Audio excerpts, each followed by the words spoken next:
Oke. Erik Sudargo bertanya nih Pak, nanya dong siapa developer TBK yang benar-benar fokus sama green building atau green city. Makasih. Ada senyumnya. Menarik nih Pak kayaknya. Mungkin bisa disamar-samarkan gitu kan. Jangan iklan ya. Iya. Mereka nggak bayar ke kita soalnya. Gimana Pak? Jadi Green Building Council Indonesia itu didirikan oleh 50 arsitek. Wah.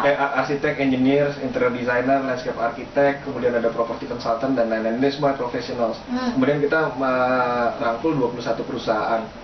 21 perusahaan itu yang komit di awal gitu. Jadi ada 9 developer, ada 9 building suppliers ya, kayak yang buat toilet, semen dan lain sebagainya. Terus kemudian ada kalau perusahaan BUMN mungkin nggak apa-apa ya, PLN, Pertamina itu join sebenarnya, itu perusahaan TBK juga. Jadi mereka ini, terus ada satu perusahaan minyak yang swasta.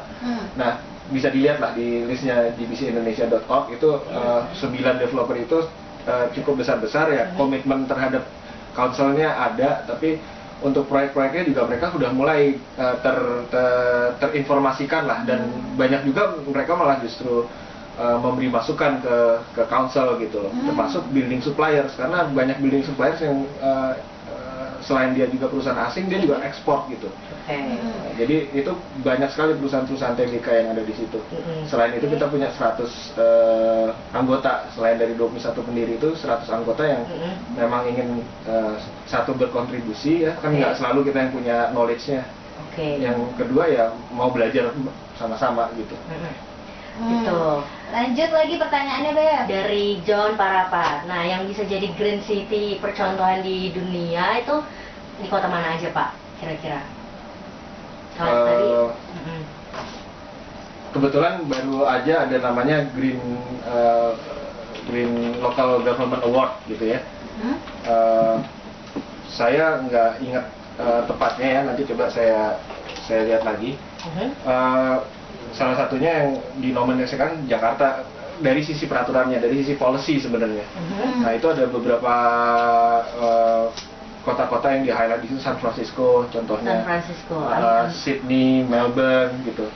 Terus apalagi kalau kota-kota di Eropa, ada satu kota di Jerman, saya lupa namanya apa. Itu dia malah positif, malah menghasilkan energi dari bangunannya gitu. Dan bukan menghemat tapi menghasilkan. Iya, menghasilkan.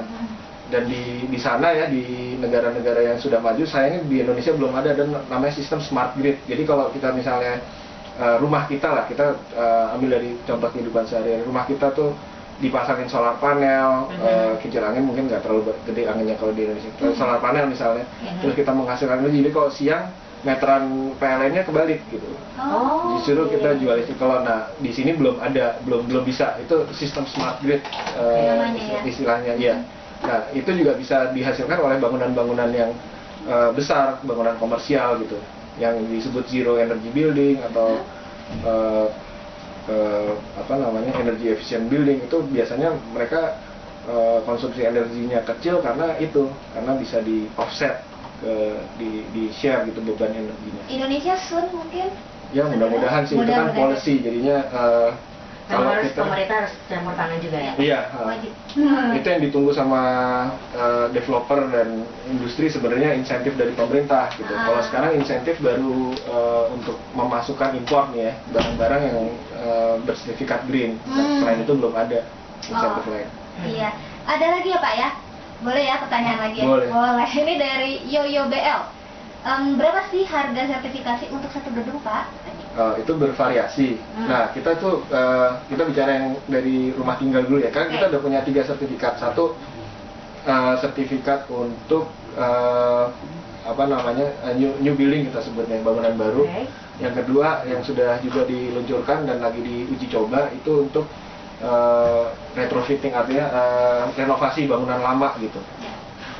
Yang ketiga yang baru kemarin diluncurkan juga bersama-sama dengan Ikatan Arsitek Indonesia itu sertifikat untuk rumah. Nah untuk rumah itu sebenarnya gratis, jadi nanti itu bisa di-download di, ini boleh ya, kalau ini kan bukan iklan, GBC Indonesia.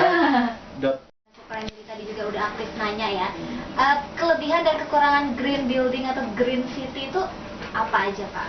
Ada kekurangannya Plus ya? minus. Plus minusnya. advantages disadvantages gitu kan.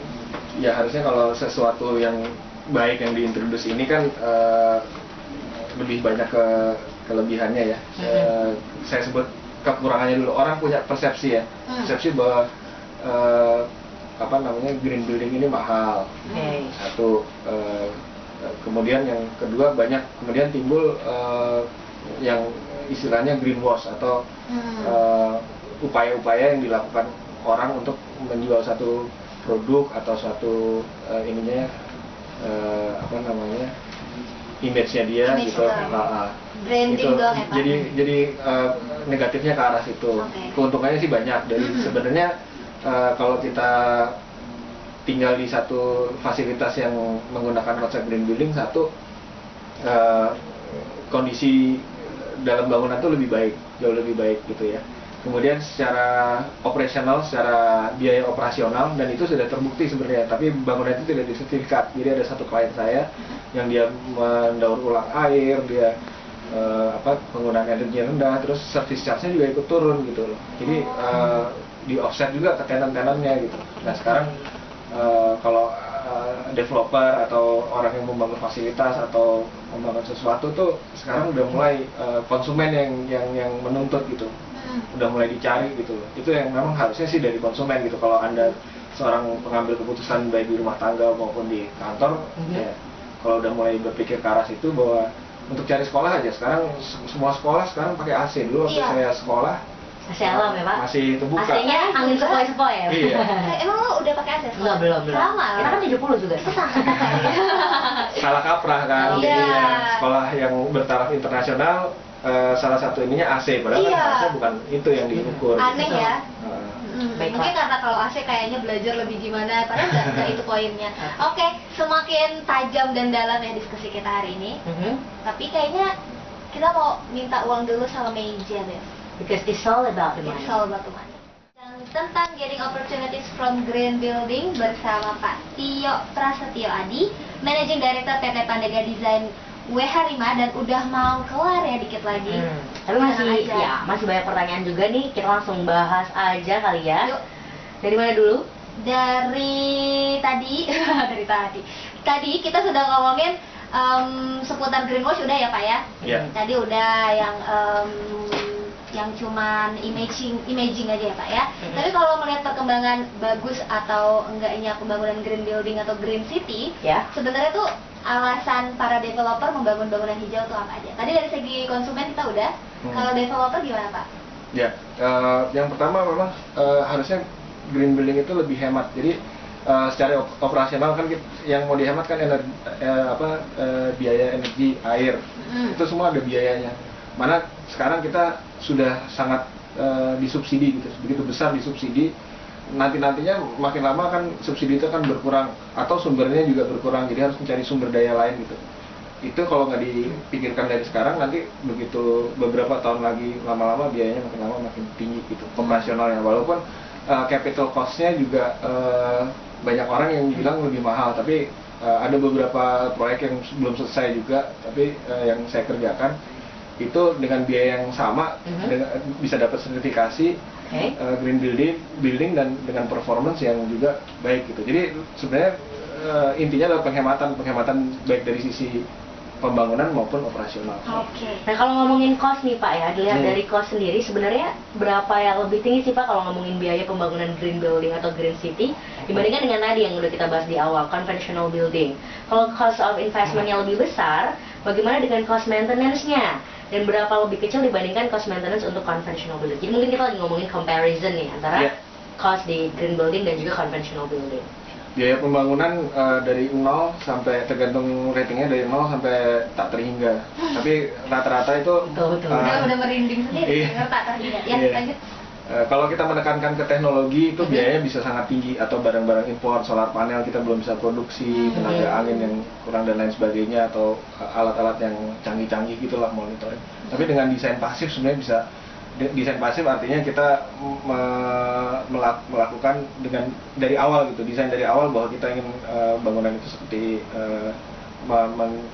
menuju satu performance yang baik, itu akan bisa dikurangin macam-macam lah. Misalnya contoh yang paling gampang aja, kalau misalnya bangunan itu menghadapnya barat timur atau bukaannya kacanya barat timur, itu pasti akan boros sekali untuk penggunaan AC-nya. Nah itu yang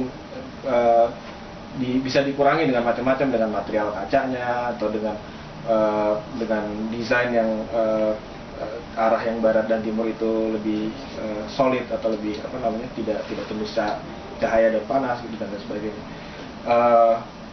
Kalau cost secara rata-rata sebenarnya ada yang meneliti itu 7%, tapi dari situ juga operational cost-nya tuh bisa lebih murah 5-12%. Ini penelitian ya, ini umum di luar negeri ya, maksudnya di internasional ya, jadi nggak khusus kasus Indonesia. Kemudian yang menarik, resale value-nya itu dia naik 12%. Ini penelitian di luar juga, bukan di Indonesia. Jadi memang itu merupakan satu investasi jangka panjang gitu, yang akan balikin. Jadi kalau kita bangun green building, bangunan dengan prinsip ini jangan berpikir bahwa akan short term investment gitu, tapi jangka panjang.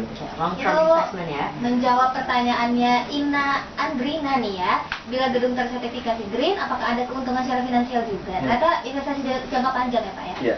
Berarti sangat ada besar keuntungannya secara finansial. Oke. Betul. Lanjut lagi, kalau dari sisi demand sendiri Pak, bagaimana sih tingkat permintaan atas penggunaan green building atau green real estate oleh para calon konsumen? Jadi kalau sebenarnya apa juga yang menjadi alasan para calon konsumen tertarik menggunakan green building atau green real estate? Kalau dari klien GBCI sendiri, nah gimana tuh Pak? Oh, kalau GBCI nggak punya klien ya, saya yang punya klien.